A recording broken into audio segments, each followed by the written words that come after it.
ನೋಡಿ, ಬರೀ ಫ್ಲವರ್ಸ್ ಇದೆ ತೆಗಿತಾ ಇದ್ದೀನಿ ಇಲ್ಲಿ.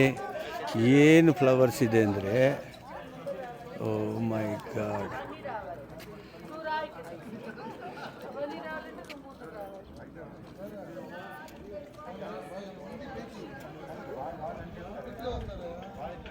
ಪ್ರಕೃತಿಯ ಮಡಲಲ್ಲಿ ಇಂಥ ಫ್ಲವರ್ಸ್ ಎಲ್ಲನೂ ಬಾಬಾ. ಇದೆಲ್ಲ ನ್ಯಾಚುರಲ್ ಫ್ಲವರ್ಸ್ ಇದು. ನೋಡಿ, ಇಲ್ಲೊಂದು ವೈಟ್ ಕಲರ್ ಇದೆ.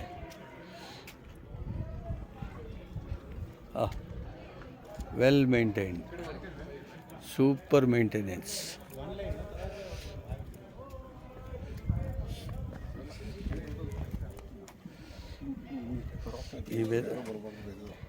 ಹಿಮಾಲಯದ ತಪ್ಪಲಿನಲ್ಲಿ ಇಂಥ ಫ್ಲವರ್ಸ್ ಇದ್ದಾವೆ. ಹಾಂ ಹಾಂ.